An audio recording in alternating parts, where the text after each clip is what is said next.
Ladies and gentlemen, good morning to you and welcome aboard EasyJet Europe flight going to Paris-Orly Airport. Flight time today this morning will be 1 hour and 15 minutes.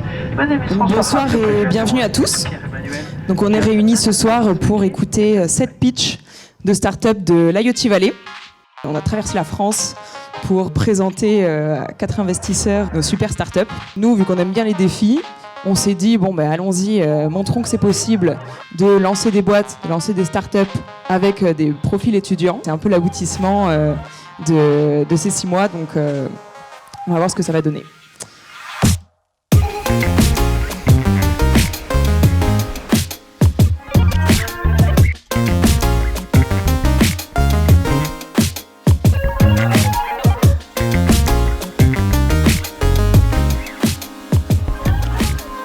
On va passer devant des investisseurs et des grands comptes et l'objectif c'est justement de les persuader que notre projet tient la route, de les embarquer avec nous et tout simplement de les faire rêver et leur prouver qu'il y a du business à faire derrière. C'est une mise en bouche, on va dire. L'enjeu là, ça va être que les personnes qu'on va rencontrer, c'est qu'elles se souviennent de nous. Au mieux, lever des fonds, bien sûr.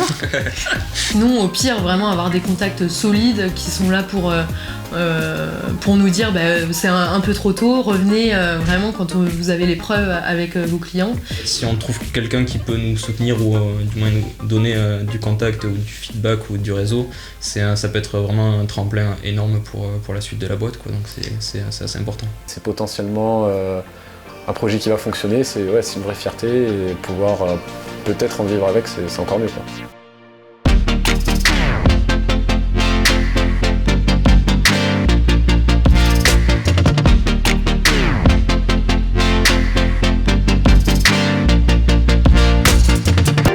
Donc la première startup est FastAdmin. Donc bonsoir à tous, je m'appelle Arnaud et ma petite amie est assistante administrative. Et tous les soirs, c'est la même chose, elle rentre du travail, elle me dit « Aujourd'hui, ça a été la grosse prise de tête. J'ai passé ma journée à envoyer des mails à gauche à droite pour récupérer et collecter des documents administratifs. » Avec mon associé Maxime, il y a 2 mois, on s'est mis en tête de résoudre ce problème. Au premier abord, on a l'impression que c'est plutôt une feature qu'un produit. Ça, je pense que c'est quelque chose qu'on va vraiment beaucoup vous dire. Certes, il y a probablement une niche. Est-ce qu'il y a vraiment un gros marché à aller attaquer ?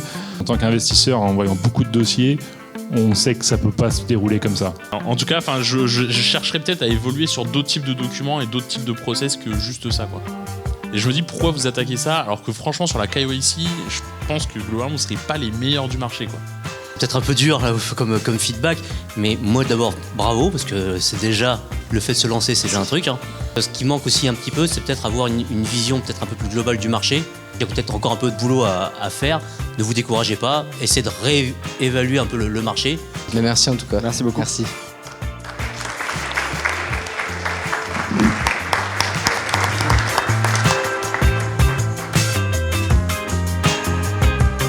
Nous sommes ravis de vous accueillir pour vous présenter la startup Clank, le nouveau média e-sport qui diffuse l'actualité e-sportive par région et aussi au niveau international. C'est un sujet que je connais un peu, le média, et en plus le média e-sports. Un très bon pote à moi est CTO chez Melty.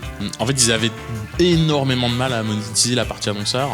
Là, vous êtes franchement ultra optimiste sur vos chiffres.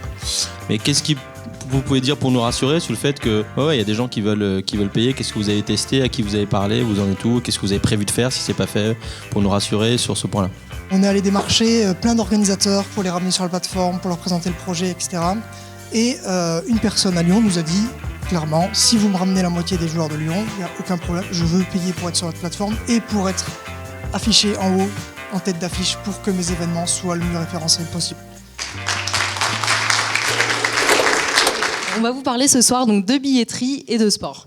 En fait, aujourd'hui, l'acte d'achat même d'un billet est hyper individuel et hyper impersonnel. 75% des personnes s'arrêtent en cours d'achat.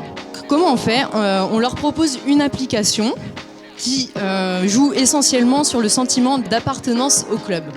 L'ambassadeur, en fait, reçoit des offres billetterie exclusives. En fonction du nombre de billets vendus, il gagne des récompenses. Je vais commencer avec une requête, si vous pouviez faire qu'à Roland-Garros, toutes les loges de riches dégagent pour qu'on puisse y accéder, ce serait pas mal. Pourquoi vous n'avez pas fait un proto avec Eventbrite? Et du coup, ce serait dans notre application? Pour l'instant, en fait, tu testes Oui. comme ça, et quand tu as de la traction, bah, là, tu te dis, ok, qu'est-ce que je peux faire mieux qu'Eventbrite et comment je peux automatiser ça pour que ça soit plus efficace? En fait, il y a déjà de l'attraction parce que les clubs fonctionnent comme ça manuellement. Et on n'est pas une énième billetterie parce qu'on se plug à leur logiciel billetterie, et ça, c'est très important pour les clubs. Moi, je trouve qu'ils ont fait un super boulot pour essayer de comprendre c'est quoi le marché. Une dernière question. Vous levez des fonds ou pas, du coup? Bonsoir à tous, bon appétit.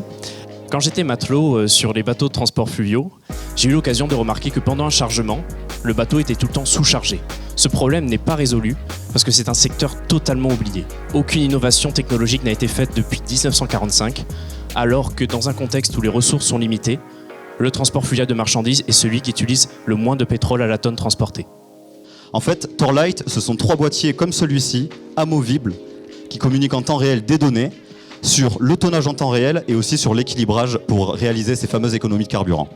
Si nous sommes ici, c'est pour parler financement. Donc vous voyez 2 scénarios, la courbe en bleu qui nécessite donc un financement de 200 000 € qui nous permettrait d'atteindre 9% de croissance sur le MRR par mois, ou alors un deuxième scénario en noir, un peu plus tranquille, et qui nous permettrait d'atteindre seulement 3% de croissance sur le MRR. En fait, le rôle d'un investisseur, c'est de prendre un risque. Mais c'est de savoir mesurer son risque surtout.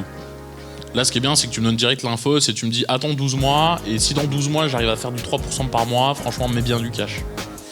Donc, le problème, c'est que là, ça me dit juste attends 12 mois. Donc, globalement, c'est pas trop ce que vous souhaitez faire là tout de suite.